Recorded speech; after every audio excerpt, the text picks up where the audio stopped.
வணக்கம். நான் சத்யவர்ஷா. இந்திய அரசியல் அமைப்பு ஆலோசகராக பணியாற்றி வருகின்றேன். அனைத்து இந்திய அண்ணா திராவிட முன்னேற்றக் கழகத்தின் தேர்தல் அறிக்கை 221 யுபிஎஸ்சி, நீட், ஐடிஜி, டிஎன்பிஎஸ்சி, ரயில்வே, பேங்க் போன்ற போட்டித் தேர்வுகளில் அரசு பள்ளிகளில் படிக்கும் ஏழை எளிய மாணவ மாணவிகள் வெற்றி பெறுவதை ஊக்குவிக்கும் வகையில் மாவட்ட நூலகங்கள் நவீனப்படுத்தப்பட்டு நூலகங்களிலே போட்டித் தேர்வுகளுக்கு இளைய சமுதாயத்தை தயார்படுத்த உரிய வசதிகளுடன் உயர்தர பயிற்சி மையம் அமைக்கப்படும்.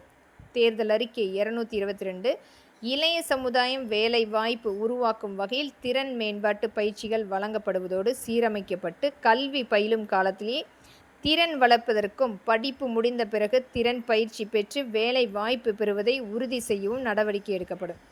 தேர்தல் அறிக்கை 223 படித்த இளைஞர்கள் மற்றும் இளம் பெண்கள் வெளிநாடுகளில் வேலை வாய்ப்பு பெறுவதை உறுதி செய்ய அவர்களுக்கு மொழியறிவு, ஆளுமை பண்புகளுக்கான பயிற்சி, திறன் மேம்பாடு, மின்திறன் பயிற்சி போன்றவை அயலக வேலை வாய்ப்பு மனிதவள நிறுவனம் ஓவர்சீஸ் மேன்பவர் டெவலப்மெண்ட் கார்ப்பரேஷன் மூலமாக இலவச பயிற்சி வழங்கப்பட்டு அவர்கள் வெளிநாடுகளில் வேலை வாய்ப்பு பெற நடவடிக்கை எடுக்கப்படும்.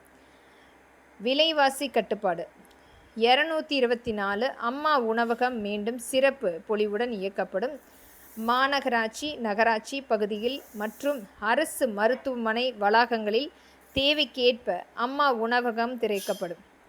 தேர்தல் அறிக்கை 225 ஏழை எளிய மக்கள் வீடு கட்டுவதற்கு தேவையான சிமெண்ட், கம்பி, செங்கல், மணல், எம்சாண்ட், ஜல்லி, கிராவல் ஆகிய கட்டுமான பொருட்களின் விலைகளை குறைக்க நடவடிக்கை எடுக்கப்படும். தேர்தல் அறிக்கை 226 அத்தியாவசிய உணவுப் பொருட்களின் விலை கட்டுப்பாடின்றி உயரும்போது நுகர்வோர் பாதிக்கப்படாமல் இருக்க அத்தகைய பொருட்களை வாங்கி நியாய விலையில் விற்பதற்கு விலை கட்டுப்பாடு நிதியம் அம்மா அவர்களின் அரசால் எடுக்கப்பட்டது. இந்த நிதியத்துக்கான தொகை தேவைக்கேற்ப அதிகரிக்கப்பட்டு அத்தியாவசிய பொருட்களின் விலை உயரும்போது பொருட்களை வாங்கி நியாய விலை மக்களுக்கு வழங்கி விலையை கட்டுப்படுத்த உரிய நடவடிக்கை எடுக்கப்படும். தேர்தல் அறிக்கை 227 கூட்டுறவு விற்பனை சங்கங்கள், கூட்டுறவு நுகர்வோர் சங்கங்கள் போன்றவை வலுப்படுத்தப்பட்டு முக்கிய நகரங்களில் அத்தியாவசிய பொருட்களை விற்பனை செய்யும் கூட்டுறவு அங்காடிகள் அதிக அளவில் திறக்கப்பட்டு ஏழை எளிய நடுத்தர மக்களுக்கு நியாய விலையில் பொருட்களை கிடைப்பது உறுதி செய்யப்படும்.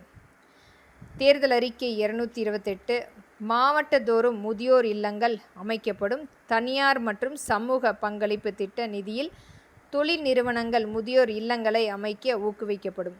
தேர்தல் அறிக்கை 230 கூட்டுறவு கடன் சங்கத்தின் மூலம் மாற்றுத்திறனாளிகளுக்கு வழங்கும் கடன் தொகையை குறைந்தபட்சம் 1 லட்சத்தில் இருந்து 2 லட்சமாக உயர்த்தி 50% மானியத்துடன் வழங்க வழிவகை செய்யப்படும். நன்றி.